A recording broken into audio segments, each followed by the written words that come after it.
For 2023, there are a plethora, a surplus of good things to be excited about for the Padres.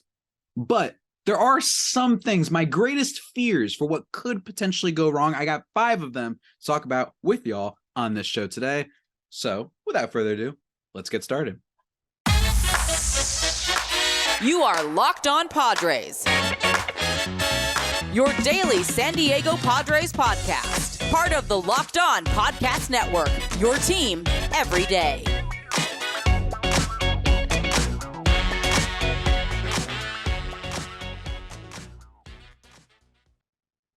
Greetings, ladies and gentlemen, and welcome to another edition of the Locked On Padres podcast, which is part of the Locked On Podcast Network, your team every day for Tuesday, March 7th. As always, I am your host with sometimes, occasionally, but certainly not always the most, Javier Reyes. You might be familiar with some of my baseball writing work over at Just Baseball. You can check that out for sure. Or you might be familiar with my comic book and Padres dumb memes and stuff over at Javapeno, which you can follow at JAVIIPENO on Twitter, obviously. And then at LO_Padres if you only want Padres content. Love tweeting from over there. Officially blocked by Eric Hosmer over at LO_Padres. Not for my main account, unfortunately, which is usually the account that I've actually slandered him more on. So that was weird. But go check that out. And of course, go check out the YouTube if you want to see whatever I'm wearing shirt-wise. I'm not rocking anything interesting today. I will get back to that tomorrow, but you can definitely see my buddy Tatis bobblehead. Link to the description of that in the podcast below. And as always, thank you for making Locked On Padres your first listen every day. We are free and available on all platforms. Today's a fun one, ladies and gentlemen. Today's episode is about the bad, right? We're doing a little bit of complaining. Or not even complaining. I should say complaining. We're doing something even better. We're fear-mongering. That's right, ladies and gentlemen. On today's episode, we are talking about my 5 biggest fears for this 2023 Padres season. What are the 5 things that concern me that if at the moment, if someone told me, came from the future and told me, hey, the Padres were bad this year, can you guess why? These are kind of the 5 things that I would come up with, right? And these are the kind of things that I fear the most for this team. It's not necessarily fear to the degree that I'm going to predict them to happen. It's just some questions I have. And for the most part, I don't think that there's too much that's scary about this team. I think that, to be quite honest, the most obvious thing is just overall competition. The fact that I think the NL West is going to be very dangerous. That's kind of a bonus fear of mine, I guess, that I'm letting off the hook early, is just the overall, just the quality of the NL West. I think the Giants could be solid, not great, and they're not going to be anywhere near the Padres, I think, in terms of talent and strength, but they're solid. I think the Diamondbacks have a lot of interesting prospects with Corbin McCarroll leading the charge, and you've got the Dodgers, of course, who people are pushing aside a little bit too much just because they had a quiet offseason, but that's what I want to talk about in today's episode, ladies and gentlemen. So let's get started. My first one that I want to discuss is a fun one. Oh, it's a good one. And it's been one that I've been talking about for way too long. Like basically since I've been hosting this podcast. There's been Manny Machado, there's been Fernando Tatis, there's been maybe, let's say, who else has been a common player for as long as I've been hosting this podcast? Yeah, I know, right? It's hard for me to think about it because there's been so much turnaround on this roster. Maybe Grisham and then maybe Cronenworth. The 5th guy that I've probably discussed the most on this podcast is a prospect, and his name is Luis Campusano. One of my fears for this season is, what if Luis Campusano is just bad? What if he's just bad? What if all this time, the reason he hasn't gotten much of a shot is because Padres brass was like, this isn't any good. This guy isn't a good defender, and we think that his stats aren't going to translate to the majors. Yes, they look good in the minors. This is a guy who's slugged above 500 before. He hits for power. He's really solid there. Great. But what if there's a reason that they were like, yes, we want to start Austin Nola, who can't hit worth a lick, although shouts to the playoffs. He was great there. Shouts to him there. He's not necessarily an all-star defensively, not as good as Austin Hedges was once upon a time. And Austin Hedges was at the minimum a very good defensive catcher, which justified why he was in the lineup so often. And then you have just the overall, hey, these past couple of years, he's been shaky. There's some frustration with the pitchers and whatnot. They don't like how he catches him and what have you. He did hit a bomb in spring training the other day, which was nice to see. What if he's just bad? Now, I will say, it will be hard to be worse and as an overall output, if you want to look at F4, than Austin Nola was last year. I believe he was actually negative in that department. But basically, this all boils down to my fear that this guy has been up and down way too much, and that maybe the Padres ruined him, or maybe they know something. It's totally possible that one of the things that I was so excited about with the Juan Soto trade and just the trade deadline in general last year is they did manage to at least keep Luis Campusano. I did like that because I thought that catcher was the most up in the air position for the Padres last year, and they kept him, and that's great. But it is still a fear of mine. What if he comes in, pitchers don't get along with him? What if he hits like 230, has a 290 on base or something like that, right? The power doesn't manifest in the higher levels. I don't think that there's necessarily hardcore evidence of this. I truly do believe that he hasn't gotten a fair shot. But still, it makes you wonder, what if he's bad? And if that were to be the case, then that catching position will become a problem, because it's not like there's an easy way to acquire a catcher. And one of the guys that has the most roster flexibility, especially financially, for the Padres to be able to move around and have some up and coming guys, this guy being a miss would be really unfortunate, because it's that one extra layer, one extra piece of this team that if they're able to hit, at least get someone who's okay. If he can be as good as not even Cal Raleigh, but say a Christian Vasquez, right, in terms of overall output, like of the now Minnesota Twins, that would be great. But it is a fear of mine. What if Luis Campusano just isn't any good, and there's a reason why they've kept him down all this time? So that's one of my fears.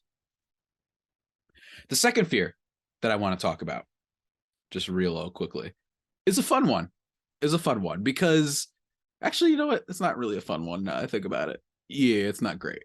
It's not great. 1, 2, 3, 4, 5. Okay. All right. The second one is also a little bit obvious. It's something that I've talked about a lot, but it's just the rotation and whether or not the back of the San Diego Padres rotation just flops entirely. Part of me was just tempted to say, I wanted to avoid saying health for the rotation, because that's a concern for every team, and that's no fun. And I want you guys to have fun listening to this and watching this podcast. It's no fun.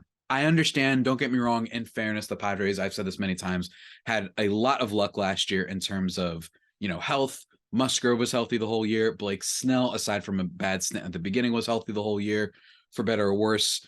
Sean Manaea was super healthy last year. And then for the most part, the rotation was healthy.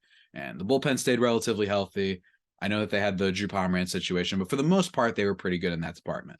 So health is certainly a risk, but it is a possibility with every team that isn't supremely loaded, like, say, some of those Dodgers teams were like, heck, even maybe this Dodgers team. I mean, you saw what happened last year. They lost Walker Buehler, and it didn't matter. That guy's a Cy Young contender, and it just didn't matter, right? That's how much depth the Los Angeles Dodgers have. But for the most part, that's the case with every team. For me, the back of the rotation could be interesting, and it actually has to do with another fear of mine heading into this season that we're going to talk about in a little bit. But for me, one of the scary parts here is, just can they make it through full season? You have the three starters. You have Musgrove, you have Snell, you have Darvish. If anything were to happen to any of those guys, and we've already had an injury happen to Joe Musgrove with the weight room incident and his fractured toe, which hopefully only keeps him out at most for maybe opening series or anything like that. But if something were to happen to more of their guys, I think things get a lot more interesting, because I think that, yes, it's fun that we have a little pitching battle to keep an eye on with Jay Groom, with Adrian Morejon, with Ryan Weathers. Don't get me wrong, but there's a scenario in which we see 2021 repeated. You know what I mean? And don't get me wrong, Darvish also was a little bit messy that year. Musgrove was the only steady kind of pitcher for the most part in that second half. But you could see a repeat where all of a sudden Julio Teheran's getting called up. And don't get me wrong, I've talked about on this show that maybe Julio Teheran makes the team, but I'm not exactly expecting a lot from him. It's totally possible that the Padres find themselves in a situation similar to 2021. And you don't want that. You don't want the team to be out here looking for spare pitchers, having to sign, I don't even know. Who's a free agent pitcher right now?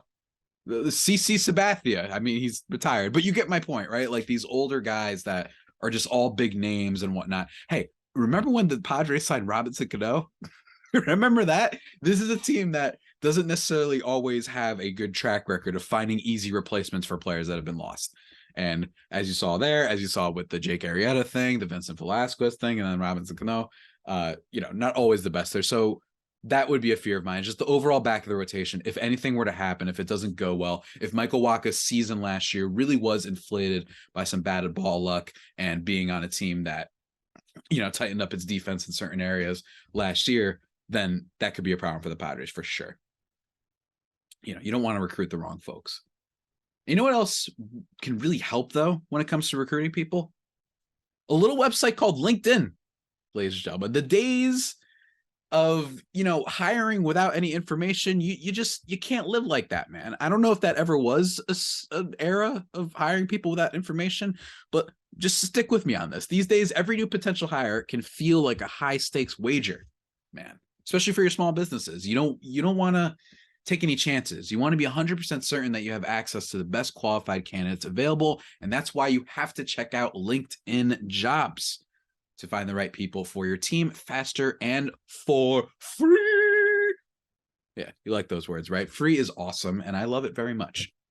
Let me tell you, it's awesome. But here's one thing that's great about LinkedIn Jobs. You add to your job, first of all, before we get to that, you add to your job this purple hashtag thing. If for people who are on the looking for work side of things, it's usually a green thing. Well, they've got it for a purple thing that lets people know that you're hiring. And then there's all these simple tools that you get, like screening questions that make it easy to focus on candidates with the right skills and experience. You can quickly prioritize questions and, schedule interview times and then make the hire. Hopefully it's a great one. And LinkedIn Jobs is going to help you with that. And it's why small businesses rate LinkedIn Jobs #1 in delivering quality hires versus leading competitors. And here's the thing. Oh, are you ready for this? Whoa, you ready for this, guys? LinkedIn Jobs helps you find the qualified candidates you want to talk to faster, and you can post your job for free at LinkedIn.com. That's right, for free at LinkedIn.com/LockedOnMLB. That's LinkedIn.com/LockedOnMLB to post your job for free. Terms and conditions apply. And we're back, everybody, talking about some nonsense, talking about fears. Ooh, I'm like Scarecrow from the Batman right now. I'm spraying the gas on all of you and making you see the greatest fears. Or maybe I'm spraying it on myself. I don't know how that exactly works. But number 3 on kind of my biggest fears for the Padres for this year. So far, we talked about the back of the rotation, that if it flops, if Michael Wacha isn't any good, and then all of a sudden you have Jake Arrieta situation again, right? It's a long season, and this stuff matters, especially in a division that's really, really tight. As a bonus thing, I am worried about how good the NL West secretly might be. We also talked about Luis Campusano and if he might just be bad. But now we get into the fun ones, ladies and gentlemen. Now we get into the fun ones. If the Padres, if there's one thing about them, and I talked about this with my buddy Ben Kaspick a while ago, or 2 weeks ago. Have they made are they counting on too many positional changes for this year's team? Now, I am not saying specific players can't play a different position. It's just that, I've watched a good amount of baseball in my years. I don't remember the last time there was this many players that were being asked to handle different positions. And Ben Kaspick brought this up on our show a couple weeks ago, and I thought it was a great point. It is Ha-Seong Kim coming off of a Gold Glove nominated season. He's going to second base, and Xander Bogaerts going to shortstop. I get it. That's cool. Then you've got Jake Cronenworth going to first base. That's a whole situation. Has he played first base before? Yes. Has he excelled there? Been a little bit up and down, but it's also a small sample size. And he's played second base, and he has experience playing shortstop as well in college, especially. But still, that is a significant change that should be brought up. How is that going to look like for the whole season? What will that do to his overall mindset? What will that do for him at the plate? Because first basemen, we're usually used to them being like these super, super home run bats.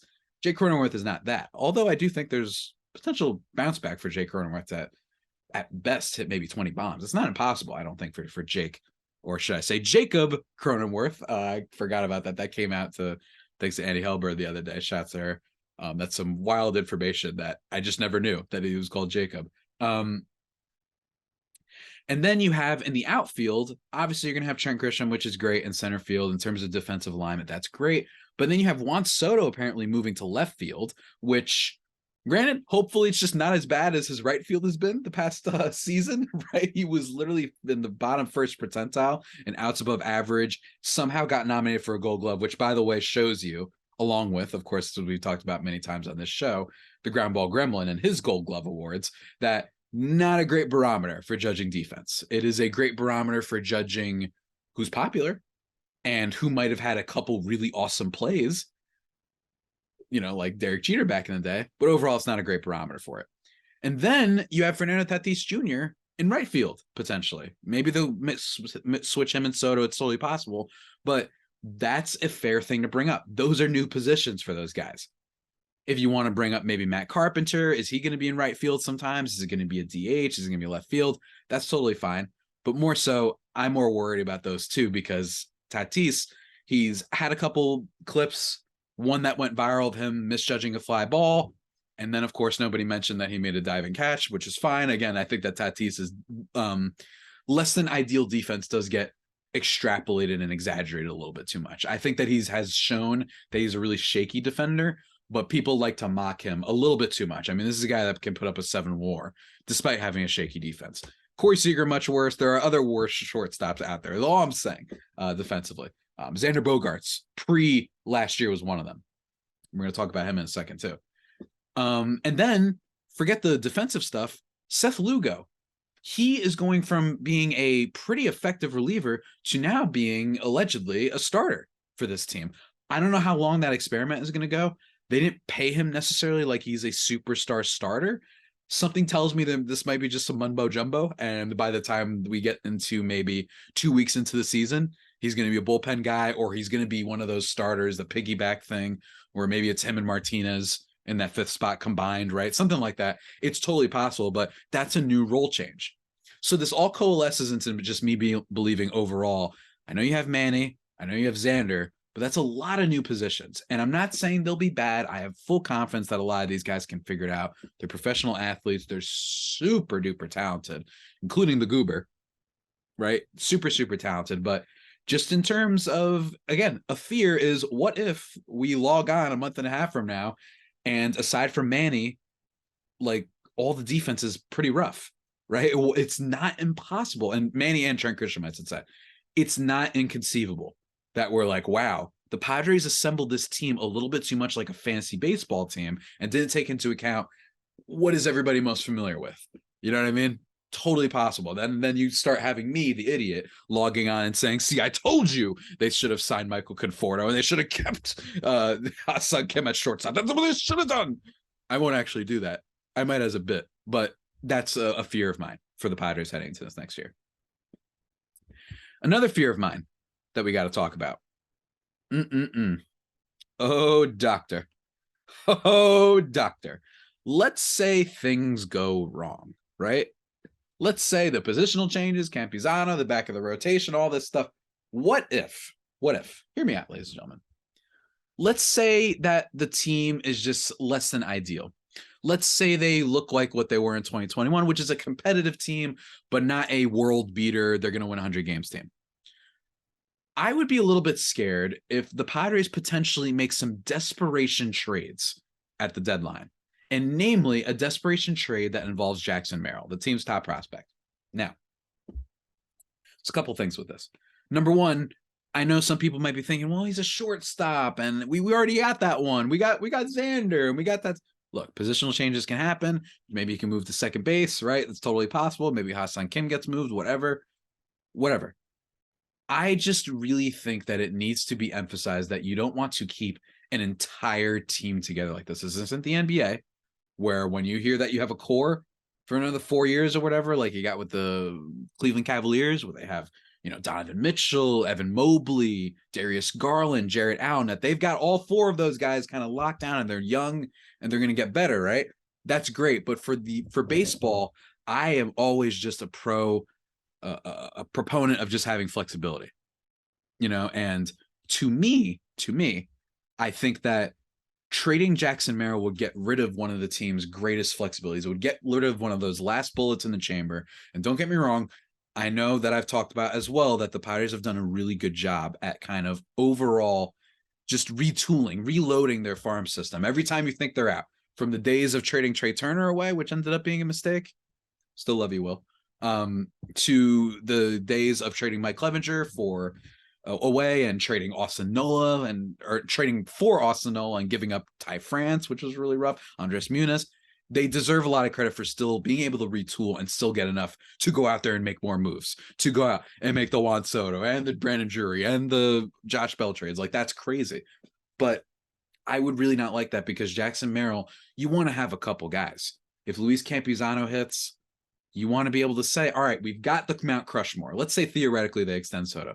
You've got Mount Crushmore. You've got Darvish and Musgrove. Maybe if they bring in Hader too and Robert Suarez, that's a pricey group. But then you can help balance it out with your Grishams, with your Jake Cronenworths. And if he comes up, let's say in a year or two, and he's a pretty solid player, if Jackson Merrill turns out to be great, that's what I would love. I don't want a desperation trade to happen. In fact, I just really don't think they should be making those trades in general. You got to keep the farm at least a little bit just for flexibility. And I know what you're thinking. I know you listeners and viewers. But last time everyone yelled at me about not wanting to trade prospects, you know what times those were? Joey Gallo, Whit Merrifield. And in terms of signing and giving a guy a huge contract, Nick Castellanos. Yes, I have screenshots of those moments and people commenting and being like, well, what are you talking about? Go now. We got to go for it. You got to sign the big talent. You don't know what's going to unfold. I like having that in the chamber. And the Padres have stars. You do not need to assemble this team like it is fantasy baseball and only start looking at stars. Don't get me wrong. I'm not going to sit here and say if Corbin Burns comes available at the deadline and they want Jackson Merrill and Hassan Kim, that I'm going to say that that's an awful move. I'm not. I'm just saying desperation trades for guys like that and giving up your kind of your depth. I'm just not a fan of that. I'm really not, especially for a team that has its stars.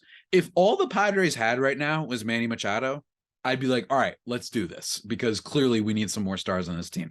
But that's not the case. You have the Ted Williams reincarnated. You have Ken Griffey Jr. reincarnated. And then you've got Xander Bogaerts, who's like better Jeter, almost like that. You know what I mean? Like that. So it's not like they don't have stars. So that's my take. Don't want a desperation trade, and especially a desperation trade that's just for average, decent players that might become available. You know what I'm saying? Like I can't think of one right now, but say like your Jordan Montgomery types, solid player. But if I hear them trying to blow up their farm and stuff for a guy like that, and I don't think he'd become available. He's on the Cardinals, but people of that caliber, good players, but not great ones that will necessarily completely turn around your team, especially if the nightmare scenario comes true. Ladies and gentlemen, we have one more to discuss. One more fear for the 2023 Padres, and it's one that hurts me, man. It hurts. It hurts. And arguably my biggest fear, the first year slump for Xander Bogaerts. Now, I know what you're thinking. Whoa. You have been telling us this is the most consistent player in the game. I have. And in terms of kind of his peripheral stats and just looking at Baseball Savant, it's not like there's that much crazy stuff. Yes, his hard hit rate was in the 47th percentile. That's not great, but you know, it's still around his career norm. It's not like a giant dip. You know, it's still, you know, around there and whatnot. His career norm is 35.8. Last year it was 37.6. But you might be wondering, you know, he's been in the league for a while, maybe some wear and tear. Past couple years, he had a 39.5 hard hit rate percentage, then 43 the year before that in 2020. But even still, aside from, what was it? Let me see. Oh no, wow. I sorry guys, I got my numbers wrong. In 2022, it was 39.5. I can't read. I messed up. Hold on. What? I can't even read Baseball Savant. Okay. Bottom line is he still was around his hard hit percentage, like kind of his career average. Yes, his walk rate went down too. And yes, his exit velocity wasn't great. It was in the 35th percentile, and that went down from last year by quite a decent amount. 55th percentile the year before, 65th percentile in hard hit rate, expected batting average. All of his offensive stats were a lot better in 2021. Well, in 2022, he was just a really solid bat. And don't get me wrong, he's still a good player, and I'm still really excited to have him play for the Padres. But another thing that should be brought up here is, hey, Manny Machado, I know we love him. Manny Machado had a poor first year. This is just something that sometimes happens, and it might be even inexplicable. And I'm not saying that, every player that it's sometimes say maybe some people expected a Trevor Story, right? Who ended up signing with the Red Sox. Everyone was worried about Coors Field. I was wrong on that a little bit. I thought Story was just going to be a guy that hit like 30 homers and it wouldn't matter what his batting average and on base was because he'd make it up with the defense. He was hurt. Maybe he'll be better. But no, I'm talking about Manny Machado was not great his first year with the Padres. In terms of F4, it was around let me see if I can pull it up right now. In terms of F4, it was not great for Manny Machado. He didn't have the best defensive season of his career, certainly. And also, despite having a decent amount of power in his bat, really fumbled in the second half, just was not a great first year for the pride of San Diego, dare I say. I know he's from Miami, but you get my point. Juan Soto was another one that coming to the Padres, he went into a slump for a little bit. And last year wasn't as great for him. He finished it out strong, but for the most part, it wasn't like he had an incredible second half for the Padres. And then another example would be someone like Francisco Lindor. He ended up joining the National League. He went from American League to National League, and he's a shortstop as well. And his first year with the Mets was not great. It was helped a little bit, his F4, because of the fact that he's one of the best defenders in the game. But overall, he wasn't that great. By the way, yeah, Machado had a 2.2 F4 his first year with the Padres. Not great. Not great. I don't know what happened. It was weird. That's the thing about this. It's not like it's something that should be expected. I don't have all the numbers in the world. If you want to look at, it's not like he's pulled the ball more last year. He hits a decent amount to all sides of the field. It's nothing like that, right? It's not like he struggled against certain pitches. His whiff percentage didn't jump dramatically, really, in any, kind of stat that I see, at least. A little bit in terms of breaking pitches, but it's not enough to say that this guy is definitely destined, right? Trevor Story had more of a reason, but Francisco Lindor did not. And Francisco Lindor had a poor first year, and it was helped by the defense. And I'm wondering, Xander Bogaerts has never been all that great of a defender. He's had a lot of years with a lot of negative defensive runs saved. And if you just want to look at the past few years, in 2021, he was in the bottom first percentile and outs above average. In 2020, he was in the 13th percentile. 2019, he was in the 4th percentile, and 2018, 25 percentile, and then 2017, he was okay, 73rd percentile. That was the last kind of good one that he had in terms of as far as Baseball Savant's been tracking outs above average. And then, so you have those 4 bad years, and then last year in the 88th percentile in terms of defense, despite not having the best arm strength in the world and whatnot. So he was good last year defensively, and that's what gave him the best F4 total of his career. But in a contract year, you might be wondering that. I would love if Xander Bogaerts has a Francisco Lindor first-year type thing where the offense isn't great. This is a guy who maybe hits 250, 340 on base, hits like 15 home runs. That's kind of like a worst-case scenario. But if he helps it out, and this really pans out over the course of a full season, if he helps out with really good defense from last year and he proves, no, last year wasn't just a contract year thing, I'm a great defender, that would be awesome. That would be, if that's the worst that happens to him, we might be in for something special with Xander Bogaerts that we don't realize in terms of his full tenure as a Padre. But if not, it could be rough, and it could make everyone say, oh, Mount Crushmore. And I am dreading, oh, Lord, I am going to bring back, for longtime listeners, the Joker era Javi. If Xander Bogaerts doesn't have a good year or he's struggling and you get all these pundits on here talking about how the Padres spent their money irresponsibly, I'm going to lose my mind because I know I know these people, man. I know that's what they're going to do. And talk about, hey, but you just can't build a team like that. You know what I mean? Think the end of Moneyball when you're hearing all the people say, you can't reinvent this game. Think of that, except it's the other way around, where they're like, the Padres just kept spending money and they didn't think about building a team overall, like the Rays. And that's when you'll get the Joker. You know what I mean? That's when you'll get that back for me. I have the clown hat somewhere. I will bring it out if that happens. But that's one of my fears, is just overall, what if Xander Bogaerts has a down year? I don't think that is an indictment of his future with the Padres. I think this could just be a first-year down year thing. Justin Upton, when he went to the Angels, he had a bad year, or I think it was with the Detroit Tigers. I don't know why I always think of Justin Upton when I'm thinking of older players. I don't know why I always think of that, but if that were to happen, hey, it's just worth pointing out. It's worth pointing out that last year he also didn't hit for a lot of power, only 15 home runs, and this was not a ballpark thing. He actually, in terms of the expected home runs, most other ballparks had him at a lower total amount, and it was significantly less. So the power stuff is a question with Xander Bogaerts. I think he could still be a solid hitter, though. I think that my 250, 340 on base thing was a little bit unfair because I think overall he's just a hitter's hitter. He's been consistent. But I'm just saying, for reasons that are not easy for an idiot like me, and for most, no surface level stats that we can see, he might just have an off year. And that's a big fear of mine, especially because, again, if the pundits start talking about it, it's going to drive me insane. So let's repeat it one more time, ladies and gentlemen. My 5 biggest concerns for the San Diego Padres heading into 2023, until I eventually think of some more, are that Luis Campusano might just be bad, the back of the rotation is a mess, and that Michael Wacha isn't all that great of a salvaging piece. There's too many positional changes, and that guys do not adapt to their new positions, whether it be defense or in the case of Seth Lugo as a starting pitcher. A desperation trade of Jackson Merrill at the deadline or anytime before that, when the team isn't performing that well, for average players to try and salvage the season. You know, similar to, say, the Adam Frazier deal, right? That's a little bit of a decent comp. Granted, Merrill was a little bit higher than the guys the Padres gave up, but still, that's kind of the comp I'm looking at. And then lastly, if Mr. Xander Bogaerts has that first-year slump that we see from star players, and I compare it to the first-year slump of Francisco Lindor, one of my favorite players of baseball. So those are what they are, ladies and gentlemen. Those are what they are.